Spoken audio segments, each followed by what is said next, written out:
day guys, JB Bones pong muli at welcome sa aking vlog.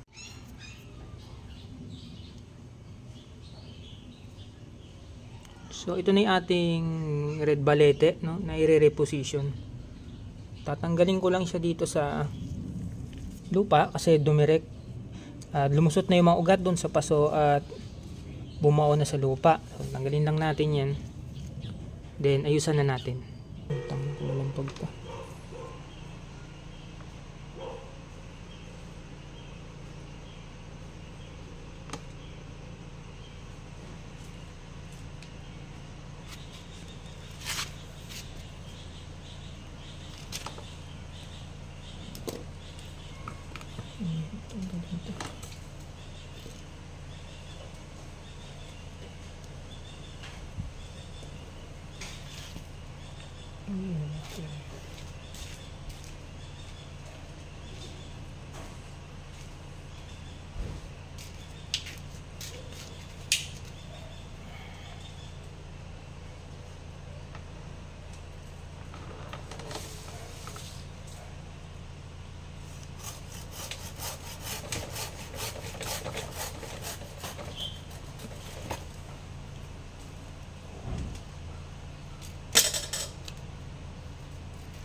So hindi ko na ipinuwersa yung ating bonsai na tanggalin yung ugat dito sa paso.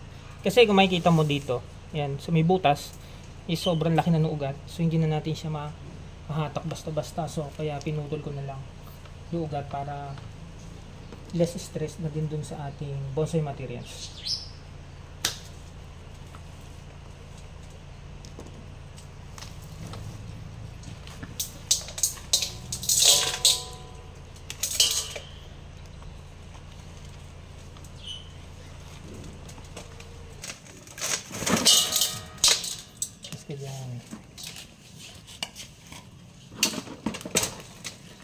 Yan, natanggal na natin sa paso ang ating halaman.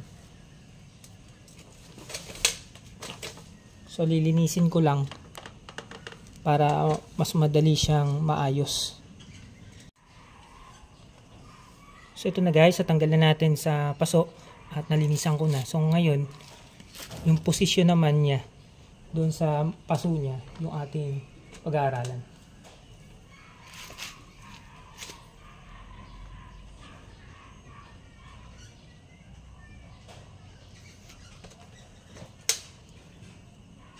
So ito yung iniisip nating mga posisyon na pwede nating i-apply dito sa ating bonsai materials.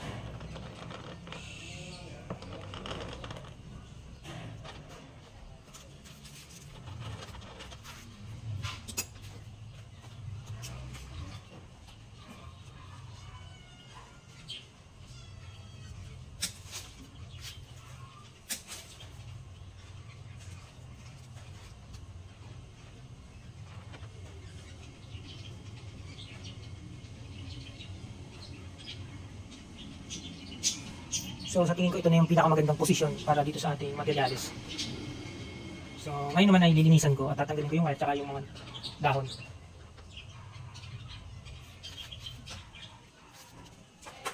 Tapos na.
So, ito na yung ating materyales. Ito na yung pinakahuli.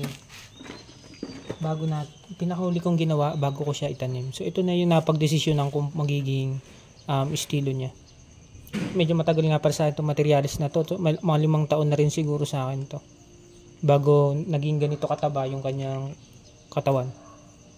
Ngayon, tatanim ko na lang to. And then, hihintay tayo ng ilang linggo para bago mabuhay, tapos palalargahin na natin. So yan, tatanim ko naman. Patayin mo naman.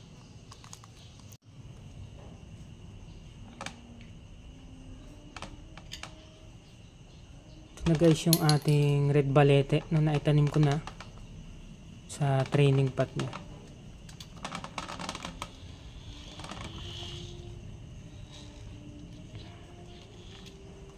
Ito yung likod. Yan yung likod ng ating bonsai, gilid. At ito yung kanyang harapan.